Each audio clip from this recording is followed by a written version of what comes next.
Hello friends, welcome to Patho's amazing world. ഇന്നൊരു അടിപൊളി chicken ഫ്രൈയുടെ video ആയിട്ടാണ് ഞാൻ വന്നേക്കുന്നത്. അപ്പോൾ നമുക്കത് കാണുന്നതിന് മുമ്പ് എൻ്റെ ചാനൽ നിങ്ങളെല്ലാവരും സബ്സ്ക്രൈബ് ചെയ്യണം, ലൈക്ക് ചെയ്യണം, സപ്പോർട്ട് ചെയ്യണം, ഷെയർ ചെയ്യണം. കുറച്ച് ചിക്കൻ പീസ് എടുത്തിട്ടുണ്ട്, കുറച്ച് ചിക്കൻ പീസിനകത്താണ് ചെയ്യുന്നത്. അപ്പോൾ അതിന് നമുക്ക് വേണ്ടത് ഒരു സവാള, ഒരു മീഡിയം സവാള, അത് ചെറുതായിട്ടൊന്ന് മുറിച്ചിട്ടിട്ട്, ഒരു 6-7 അല്ലി വെളുത്തുള്ളി, ഒരു മീഡിയം സൈസ് അല്ല അതിനേക്കാളും ചെറിയ കുഞ്ഞ് പീസ് ഇഞ്ചി, കറിവേപ്പില, ഒരു പച്ചമുളക്. ഇത് നമ്മൾ ജസ്റ്റ് ജാറിലിട്ട് മിക്സിയിലിട്ടിട്ട് ക്രഷ് ചെയ്തെടുക്കാം. എരിവുള്ള പച്ചമുളകാണെങ്കിൽ ഒരെണ്ണവും, എരിവില്ലാത്ത പച്ചമുളകാണ് ഞാൻ എടുത്തേക്കുന്നതെന്ന് വെച്ചാൽ ഒത്തിരി എരിവില്ലെന്നല്ല, എരിവുണ്ട്, കുറച്ച് എരിവുള്ള, അതുകൊണ്ട് 2 പച്ചമുളക് എടുത്തേക്കുന്നത്. എന്നിട്ട് മിക്സിയിലിട്ടിട്ട് ബാക്ക് അടിക്കുമല്ലോ, മിക്സിയുടെ ബട്ടൺ, അങ്ങനെ ബാക്ക് അടിച്ച് ക്രഷ് ചെയ്തെടുത്തിട്ട് പിന്നെ ഉപ്പിട്ടിട്ട് ഒന്നും കൂടി ക്രഷ് ചെയ്തെടുത്തിട്ട് നമുക്ക് മിക്സ് ചെയ്യാം.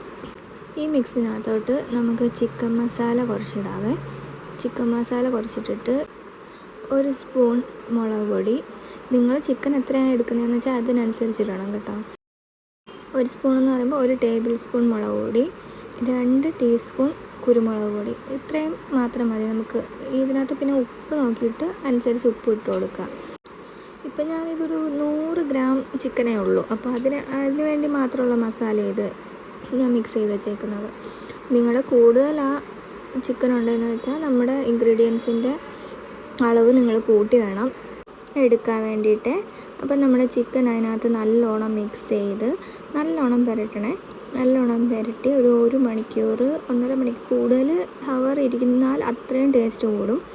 അപ്പം സഡനായിട്ട് കുക്ക് ചെയ്യേണ്ടവർക്ക് അങ്ങനെ ആവാം, കുഴപ്പമൊന്നുമില്ല. പക്ഷേ നമുക്ക് ഈ മസാലയൊക്കെ ഈ ചിക്കനകത്ത് പിടിച്ച് നല്ല ടേസ്റ്റ് കിട്ടും നമ്മളിങ്ങനെ മസാല പുരട്ടിയിട്ട് വെക്കാൻ. അത് ഫിഷ് ആയാലും ചിക്കൻ ആയാലും ഒക്കെ അങ്ങനെയാണേ. അപ്പോൾ അതിന് ശേഷം നമുക്ക് ഇതിനകത്ത് കുറച്ച് തൈര് ഒഴിച്ച് കൊടുക്കാം. തൈരും കൂടി ഒഴിച്ചിട്ട് നമ്മൾ അടച്ച് വെക്കണം. ഞാൻ പറഞ്ഞല്ലോ, സഡനായിട്ട് കുക്ക് ചെയ്യേണ്ടവർക്ക് അങ്ങനെ ആവാൻ കുഴപ്പമൊന്നുമില്ല. ഞാനിവിടെ കുറച്ച് അവേഴ്സ് വെച്ചിട്ടാണ് ഫ്രൈ ചെയ്യുന്നത്, അപ്പം കുറച്ചും കൂടി ടേസ്റ്റ് കിട്ടും.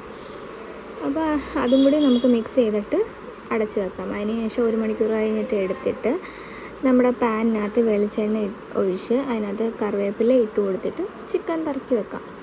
ഫ്രൈ ചെയ്യാനായിട്ട് ഇടാം. ഫ്രൈ ചെയ്തിട്ടിട്ട് നമുക്ക് അടിപൊളി നമ്മുടെ ചിക്കൻ ഫ്രൈ ഇവിടെ റെഡി ആയിട്ടുണ്ട്. എല്ലാവരും മസ്റ്റായിട്ട് ട്രൈ ചെയ്യണം, ഫീഡ്ബാക്ക് അറിയിക്കണം. Thank you for watching.